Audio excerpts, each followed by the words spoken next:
Okay, so admittedly, this was probably along the lines of one of the harder questions that you could probably get in a National 5 exam. Um, we are going to go back this week and do some slightly easier stuff, but I think it's good to know what we're aiming for, and we'll come back to these questions in the end. As long as you had a pop at it, I'm pretty happy. So, what we've got is sodium and chlorine to give us sodium chloride, and we've got the state symbols, solid, gas, and solid. Now, the first thing that I'm going to do is I'm looking at that, and I've got to decide whether or not it is balanced. So, when I'm looking at that, I am going to do my metals, non-metals, hydrogen and oxygen to remind myself the order in which I want to balance things. I'm going to put a little dashed line down here for my keeping my reactants on this side and my products on this side. Now, my metals are sodium for both sides, and chlorine's my non-metal. And I've got 1 and 1. I've got 2 and 1. So this is not balanced. So that is where I'm going to start off this question, is I'm going to start off by balancing this chemical equation. So, start off with Na plus Cl gives me NaCl. I've got NaCl, NaCl.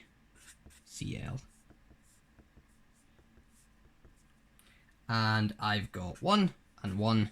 Oh, 2. Got 2. That was a bit of a key bit there. So this is what I've got. How am I going to fix this? Well, I can't just add a chlorine to this molecule. I can't just put a 2 in between the molecule. I've got to double the whole thing up. So if I put a 2 there, I'm going to have 2 of this and 2 of this. These are fixed. I need to fix the metal. Put 2 there. Now it's all happy. Now, just to go over what this means, this is the theoretical molar ratio. And what this is saying is for every 2 moles of sodium that I've got, I need 1 mole of chlorine, and that'll give me 2 moles of sodium chloride. Now, this is the interesting bit. I don't have 1 mole of chlorine. I've been told in the question that I've been given 7 grams of chlorine. Now, that 7 grams of chlorine can be used with the equation in the data booklet. So, N equals M divided by GFM. And you'll find that in the data booklet. Remembering, if you struggle with rearranging equations, this can be written as a triangle where I've got mass, GFM, and moles. So I can order it like that if I don't like rearranging it in this fashion. It's okay to use these. There's been a lot of discussion between teachers whether or not the use of triangles is actually good practice, because there are stages at which it can hamper your learning, but I think it's important, especially as we're getting the building blocks in place, that you've got some easy tools to use. So I do have my mass for chlorine, which is 7 grams, and I do have my GFM, which is 35.5, but I've got 2 of them in the molecule, which is 71. So that is my GFM.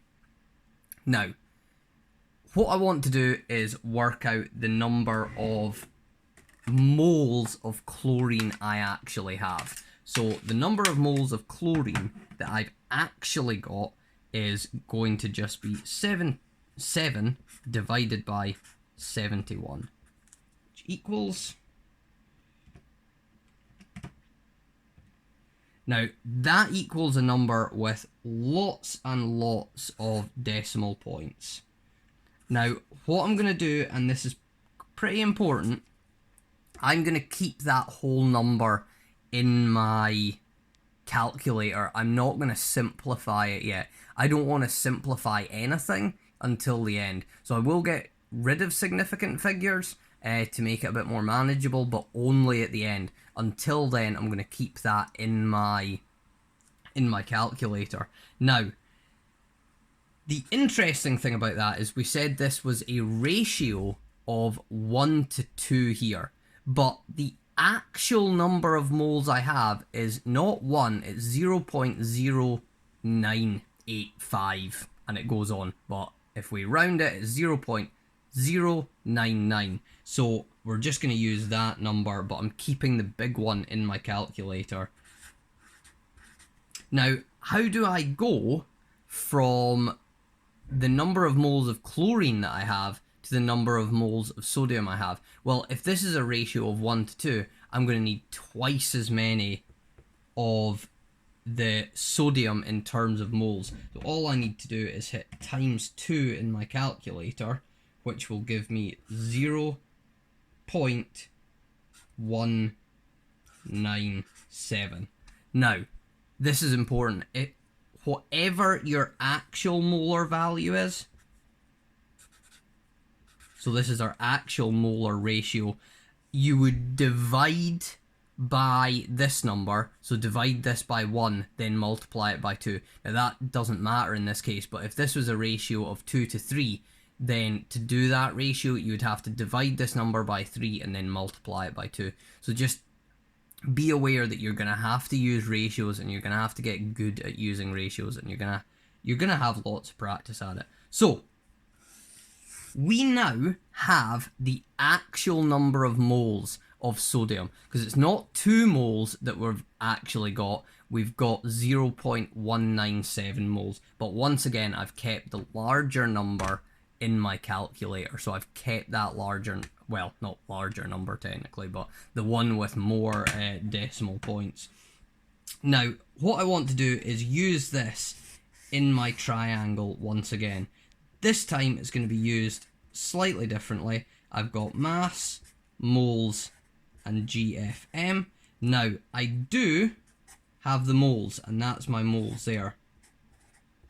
And I do have my GFM, which is 23.1. And if we can't remember what the GFM is for anything, we go to the data booklet, and all in alphabetical order, sodium 23.0. So I'm going to get rid of that. Just put a 0 in there. Right, so this time, and remember, my question asked me for the mass, so I want to find out the mass. I need to multiply this number by 23, so 0.197 times 23, and that gives me an answer of 4.54 grams.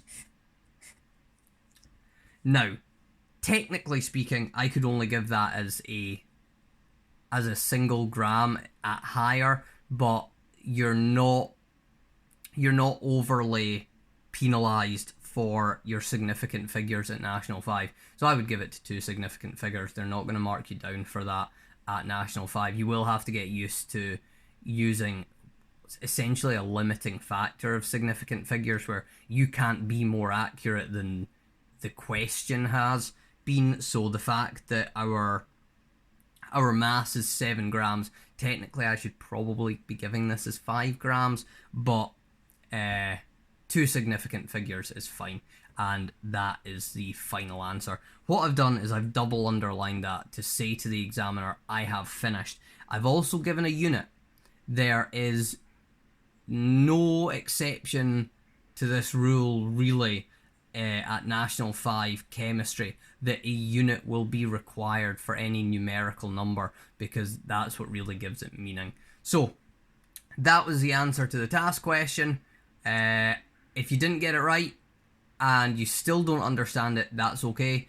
I've got some work for us to build back up to doing these a little bit later on.